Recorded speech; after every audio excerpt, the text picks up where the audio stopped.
Welcome to church. If you're a guest in the house this morning, we love that you're here. Thank you for making part of your Sunday here with us. We love that you chose that, and so we just want to say welcome home and thank you for being here. We'd love to connect with you. The Let's Connect slide was up there just a moment ago. There's connection cards on your seat, and we would just love the opportunity to connect with you in that way. And so make yourselves available to that, and we can keep you in the loop with what's happening. You can also text that number that's there on the screen. That's a great way for you to kind of stay in the loop with all that's happening here at this location. Like John mentioned, we are one church in two places, and I love it. I love it that we get to be a part of something bigger than ourselves. I love that. I love that we get to be a part of something bigger than ourselves. And just excited to kick off the new series this morning. Who needs church? Who needs church? We taught a message series a couple, may have been a month or so ago now. I love my church. I've been talking a lot about the church. And I love my church.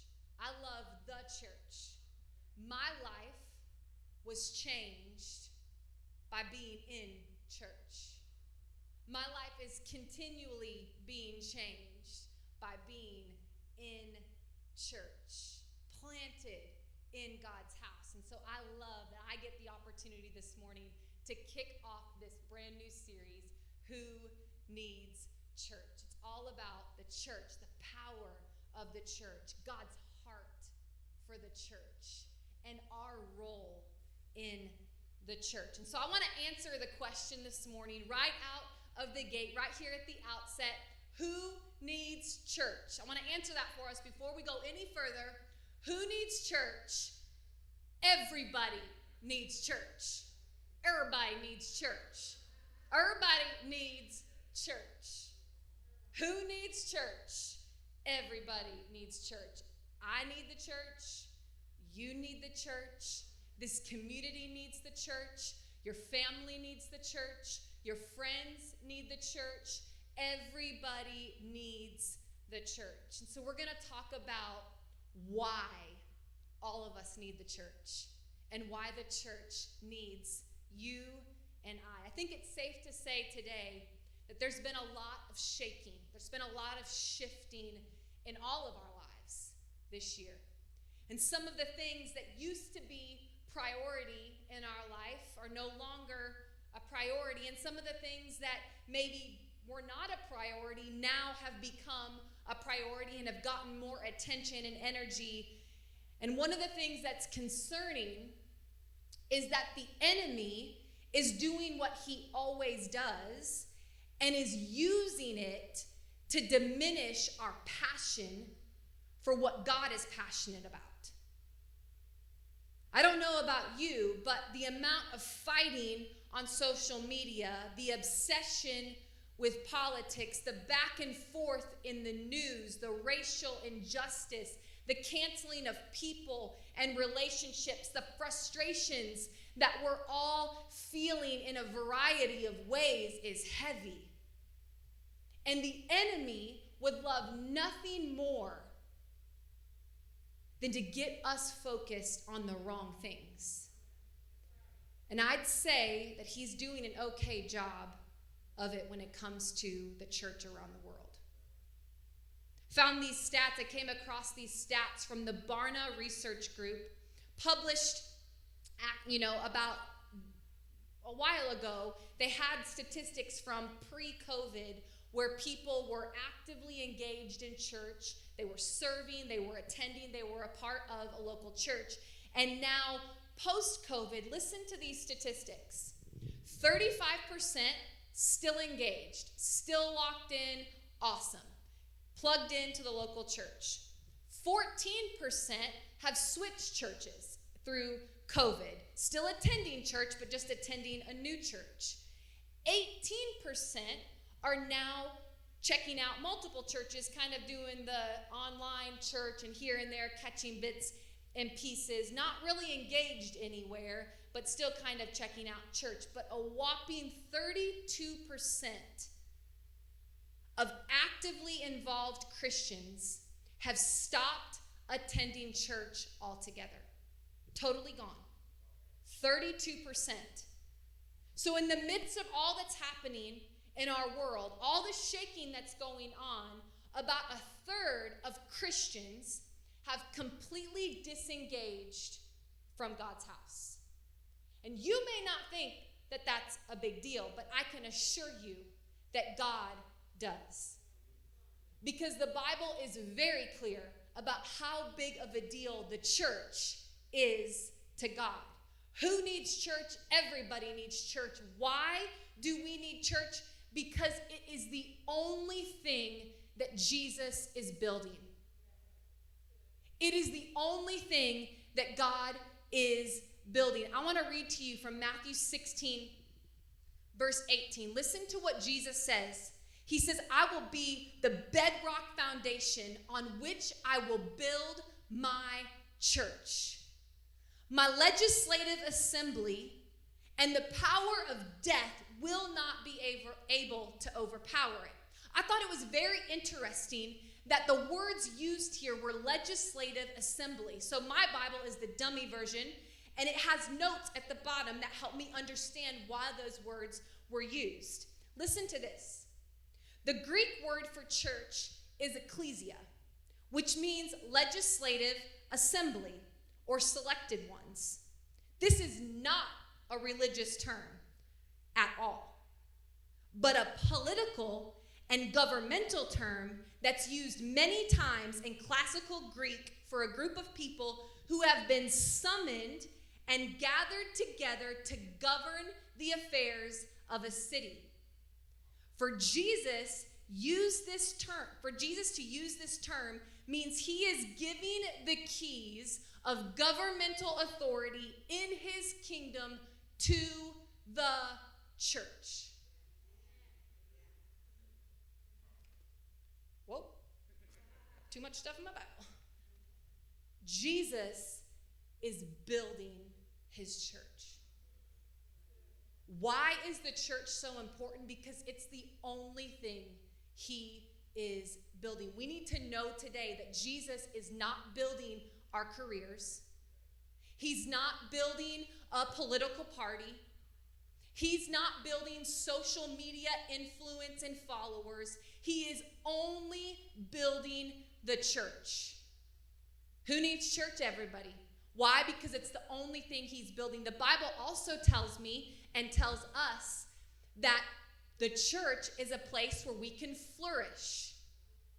Why is the church important? Because the church is an environment where we were created to flourish. Psalm 92, 12 through 14 says, planted in the house of God. They will grow like a cedar of Lebanon, planted in the house of the Lord. They will flourish in the courts of our God. They will bear fruit in old age. They will stay fresh and clean. We will flourish in the house of God. When we're a part of a church, a community, not that all believes the same thing, hear me. We all don't agree on everything, and that's okay. But we can still build the church, and we are called to do it, and this is where we flourish as Christians.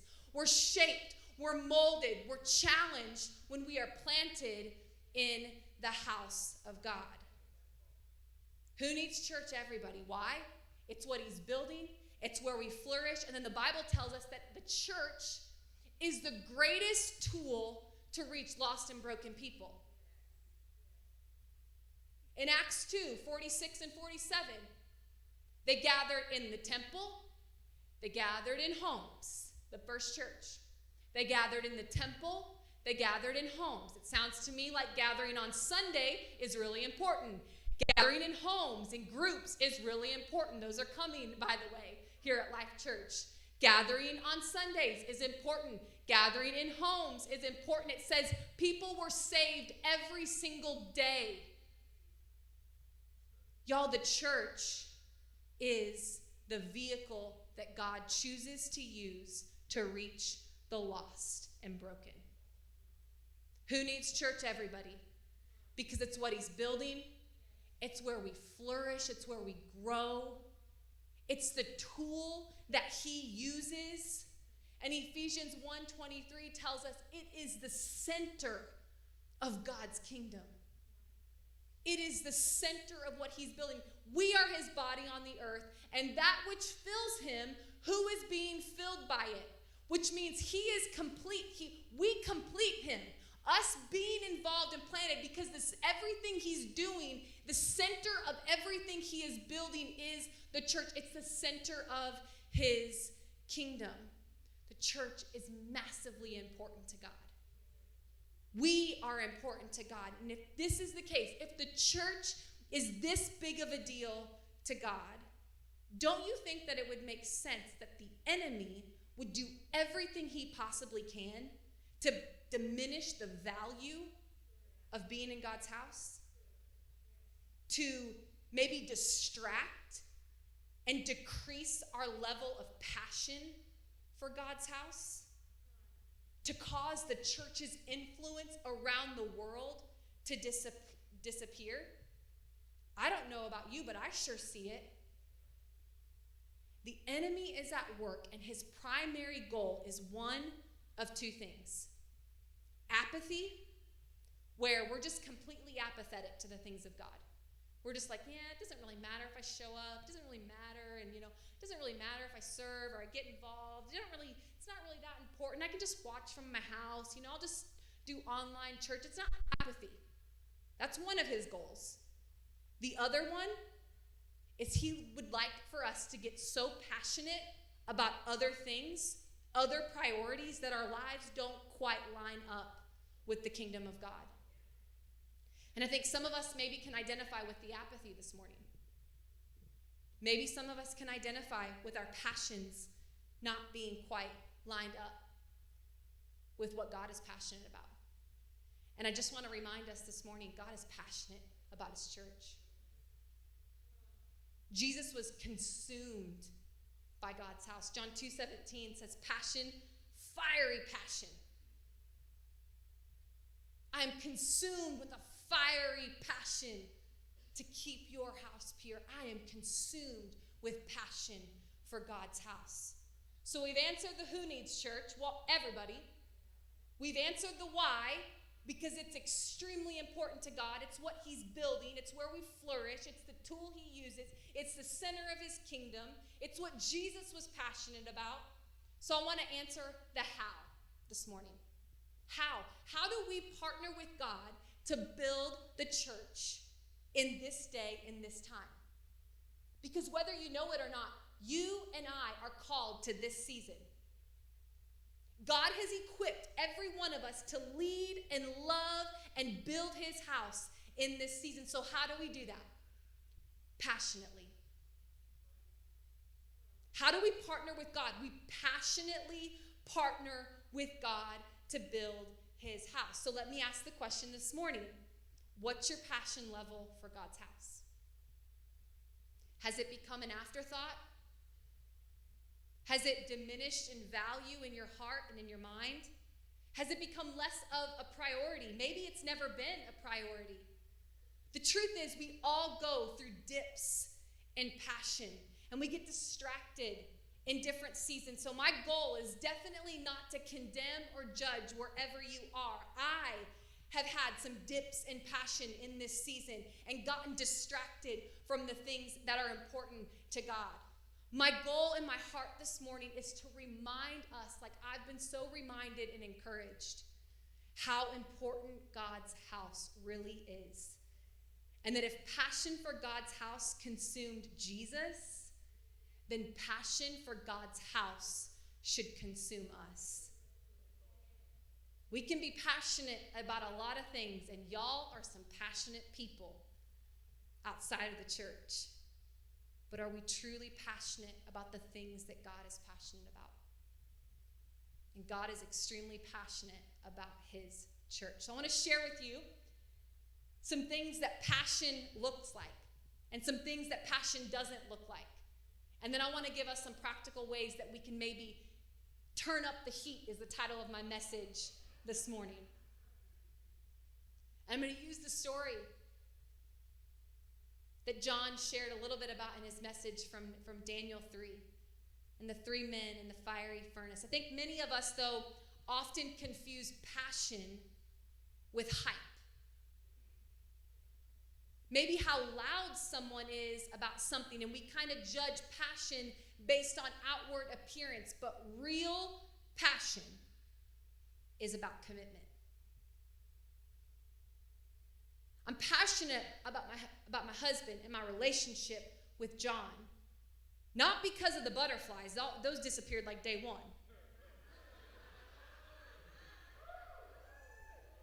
I got you back.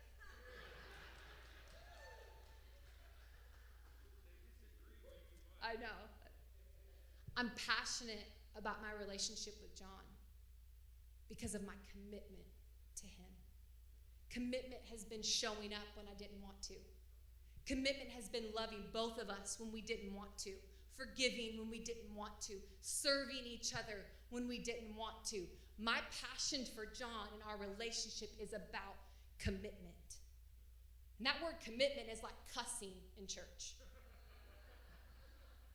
We live in a day and time where we don't want to be committed to anything unless it fits us, unless it works for our agenda, fits our way of living, but passion is about commitment. And I think what I've noticed most in this season is that the loudest cheerleaders aren't always the most passionate. They're just the loudest. Passion is actually shown in the moments of discomfort, in the moments when it's not trendy, in the moments when it's going to take some hard work. Anyone can cheer when everyone is cheering. That's not passion. That's just called getting caught up in the hype. Biblical passion is about commitment. In Daniel 3, these three men, Shadrach, Meshach, and Abednego, were committed to God. This is a story about tremendous passion. If you don't know the story, I would highly encourage you to go and read it. I'm going to give you a little bit of background, and then we're going to read a couple of verses from the story. But these three men were serving God in Babylon, where there was not many people, if any, serving God or committed to serving God. And they had this king, Nebuchadnezzar, who decided that he wanted to have a statue of himself built. Side note, you shouldn't be the one telling to build a statue of yourself. You should maybe have someone else, whatever. He wanted the statue of himself built, and that whenever this particular song would play in the city, everyone would have to stop what they were doing and bow down to the statue. And if they didn't, anyone that refused would get thrown to their death into this fiery furnace. But because Shadrach, Meshach, and Abednego were so passionate about God, and they had a commitment and a conviction that they weren't going to bow down to this king, that whenever the song played, they chose not to bow down. I'm sure they looked like some outcasts. And there was a snitch, like there always is in life, who went back to the king and told them that they weren't bowing down. And listen to what they said. Shadrach, Meshach, and Abednego, it's on the screen, 16 through 18, answered King Neb. They said, "Your threat means nothing to us.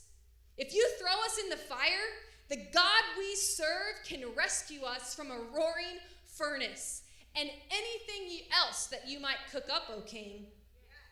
But even if he doesn't, it wouldn't make a bit of a difference. We still wouldn't serve your gods or worship the gold statue that you set up."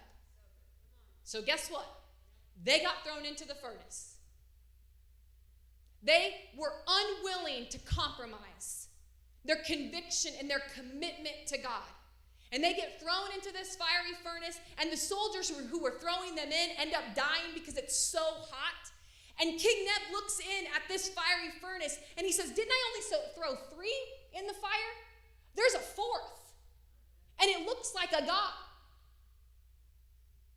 There was another in the fire who was protecting them, who was saving them, who was saying, "You know what, it doesn't matter, I've got you covered." And they were protected. They walked out of that fire with not even smelling like smoke. It's an incredible story of passion and tremendous passion, not hype, but intense passion and commitment to God. So 3 things that we can learn from this story. The first thing, write this down if you're taking notes. I hope you're taking notes. We cannot grasp everything on a Sunday morning by just listening. Let's write this down. Let's go back to this. Passion is not popular. Passion is about commitment. Passion is not popular. It's about commitment. As far as we know, these 3 are the only ones who didn't bow. We need to understand that there wasn't cheers or likes or, statuses getting shared or, so many likes on Facebook. Real passion is not always popular or trendy. But since when has being a Christian ever been about being popular or trendy? Paul says in Galatians 1:10, I'm obviously not trying to flatter you or water down my message to be popular with men, but my supreme passion is to please God. For if all I attempt to do is please people, I would not be the true servant of the Messiah. It's not about pleasing people. Passion is not popular. It's about commitment. We're not consumed with passion for God's house because it's cool and trendy and just another thing to do. We have a commitment and a passion for God's house because we're called to it. And our heart and prayer as a church is that we would realize the call. And our passion would be about commitment. Second thing we can learn is that passion is not comfortable. Passion is about calling. You know what's not comfortable? Being thrown into a furnace. You know what's not safe? Being thrown into a furnace. You know what's not easy? Being thrown into a furnace. You know what's not very wise? Being thrown into a furnace. And I often think we sacrifice what we want and the passions that we have on the altar of being convenient, easy, safe, and risk-free. And that goes against all mentality in the Bible and the stories that I read. If we're only passionate about the things that we find comfortable, there's a good chance we're only going to be passionate about the things that please us, not necessarily what pleases God. And I know no one really likes to talk about this because it's a little dark and less than encouraging, so I'll take one for the team. But life on earth is very short compared to eternity. James 4 says, life is like a mist, a vapor. So, got my little prop up here. I want to show y'all what a mist looks like. There. Thanks to the lights, not gone very fast like I thought it would. There and gone. Our life is like a mist.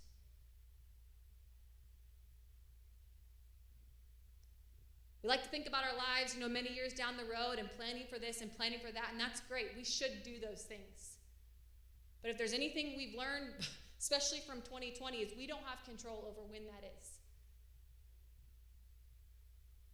Our lives are like a mist, and I don't want to spend my life, that mist of a life, just being comfortable and what's safe and what's easy. I want to do what God has called me to do, and I pray that you feel that way as well. Is it possible that we've got our perspective of life just kind of twisted to where all we're trying to do is get through life safe, easy, comfortable, and just arrive at death just in our own little bubble and box? Is comfort the goal, or is calling? Because passion is not comfortable. Passion is about calling. If we have such a short window, is it about ease or is it about impact? Comfort or calling? We're called to passionately build the church. And if I'm being honest with you, church at home was great. It was very comfortable. We got to sleep in. We got to have our coffee. We all got to have church together. Maybe skip forward a few if we needed to. Just being honest in church. Y'all don't do that though, right? Getting back in the groove. was a little bit hard. Because being comfortable was great. But we're not called to comfort. We are called to do the things that God has called us to do in this short mist of a life that we have. And last time I checked, the church is important to God. Extremely important. And we are called to build the church. Comfort or calling. Passion is not comfortable. It's about calling. The third thing we can learn is that passion is not cheap. Passion is costly. But the price of passion for the things of God is always worth it. Always. Think about these three men, Shadrach, Meshach, and Abednego. The price they had to pay was their life. Their life. And they were willing to do it. They were willing to lay down their life. Can you imagine what everyone else around them, when they chose not to bow down? Probably making fun of them, thinking about how foolish, like, just come on. No one's even, just bow down, hurry up, come on, you'll be fine. Trying to protect them. The point I'm trying to get at is passion is going to look foolish to the rest of the world. There's going to be questions. You're going to church again? You serve there every week. They ask you to serve. You're tithing in the middle of a pandemic. What? Passion is not cheap. It's costly. But nothing great is cheap. You want a great marriage? It's going to cost you. You want a great career? It's going to cost you. You graduate college? It's going to cost you. Building God's house is going to cost us something. There's sacrifice, but it will always be worth it. What we didn't read at the end of this story was that these three men got promoted by King Neb, who was trying to have them killed. He promoted them. Passion, their passion got them promoted. Do you want to know what moves you forward in life? Genuine passion for the things of God.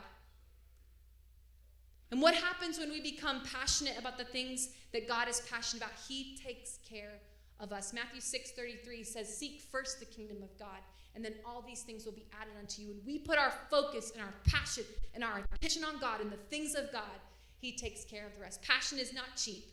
Passion is costly. So how do we increase? Maybe you've had a dip in passion. Maybe you've had a dip in passion. Maybe there's been some apathy. Maybe there's never ever been an actual priority for being in God's house. So how do we do it? How do we do this practically? The first thing is, real quick, and I'm done. Check your relationships. Passion is contagious. If you're low on passion for God's house, my advice would be to check who you're spending time with. People who love God's house, who protect God's house. Or are you surrounded by negativity and doubting and constantly making excuses of why not to be in God's house? We're most influenced by the people who we're spending time with. We say this to our kids. We say this to the students. Show me your friends and I'll show you your future. It's true about God's house. Check your relationships. The second thing, check your investments. Jesus teaches us in Matthew 6, for where your treasure is, there your heart will be also. You can find out where a person's passion is based on where their treasure is. Is it time? Your treasure is your time, energy, talents, finances. Where is your treasure? And I want to flip this today. Maybe help us better understand passion for God's house. Because if your treasure is where your heart is, could it also be true that where your treasure goes, your heart follows? That we can actually be intentional. I believe we can be intentional with our investment and help lead and direct our heart towards the things that Jesus is passionate about. We made a commitment 17, 18 years ago to be invested in God's house with our time, with our energy, with our talents, with our finances. We got planted in the house of God. We were invested, and our heart followed the call of God on our life. We're invested in our kids and sports. We love it. We're invested. We invest our time, our energy, our talents, and our heart follows. We're excited. We love watching them. Where is your treasure going? Because your heart will follow. Could it be a dip in passion for God's house? Is maybe because you stopped serving, stopped being here every week, maybe stopped giving? We can't be surprised for a dip in passion or when our passion fades, when we become less invested. If you want to be more passionate about your marriage, you invest more time in it. You want to be more passionate about your relationship with Jesus, you spend more time with him. You want to be more passionate about God's house, you invest in it. And can I remind us this morning, there is nothing greater than investing our lives in building God's house. The return on our investment is eternal. Check your relationships, check your investment. How do we stir up passion? Check your prayer life. Prayer stirs up passion in our heart. Prayer is kind of like an investment. The more you pray, the more you care, the more passion. When was the last time you prayed for your church? When was the last time you prayed for your marriage? When was the last time you prayed about that job situation or wherever it is that maybe you need to stir up some passion in? Check your relationships, check your investment, and check your prayer life. We're believing God's going to continue to build this house. We're believing for the power and we're praying for the power and presence of God in this place like never before. We're praying for the power and the presence of people to walk in that are lost and broken and dying. We are praying and we are passionate about seeing lost people return home. And we need a church. You and I are called to be passionate about the things that God is passionate about. Apathy and having our priorities shifted isn't going to work for much longer. Or it might, but we're not going to fulfill and do and be everything that God has called us to be. Let's turn up the heat. Who needs church? Everybody needs church. Why do we need the church? Because it's what Jesus is building. It's where we flourish. It's the tool he uses. It's the center of his kingdom. How do we do it? Passionately.